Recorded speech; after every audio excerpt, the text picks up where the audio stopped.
صباحية فيما يخص التهيئة أو التعمير أن هذه البلدية لم تستفيد ولو من عملية واحدة فيما يخص التهيئة والتعمير على مستوى الأحياء.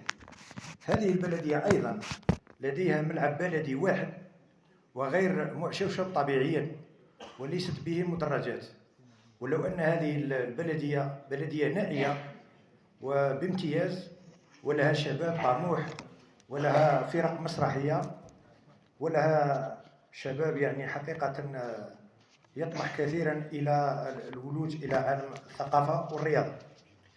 فيما يخص بلدية عين بوشقيف، هناك لدينا مسبح في البلدية ولكن لم تنتهي به الأشغال مدة 6 سنوات أو 5 سنوات لأسباب تقنية على ما أظن.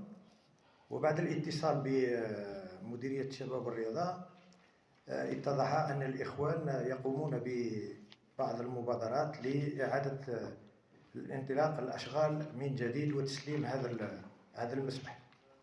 فيما يخص عين بوشقيف كذلك، بعد الاتصال مع السيدة مديرة التكوين المهني على مستوى الدحموني، طلبت لو أن مديرية الشباب والرياضة بالتنسيق مع مديرية التكوين المهني منح مركز الشباب بعين بوشقيف، والذي مركز يتسع كثيرا لعديد النشاطات، أن يخصص منه جزء للتكوين المهني لمهن محددة، خاصة وأن بوشقيف تفتقر إلى المهن، وهي تعهدت على أخذ عاتقها التكوين من طرف الأساتذة بالدهموني.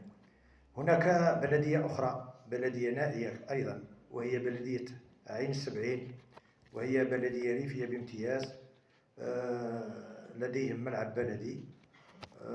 في الحقيقة استفادوا من تغطية الملعب ولكن تنقصه المدرجات. وكمكافأة لبلدية عين بوشقيف وصعود فريقها هذه السنة إلى الجهوي، نتمنى أن تمنح مدرجات للملعب البلدي لعين بوشقيف.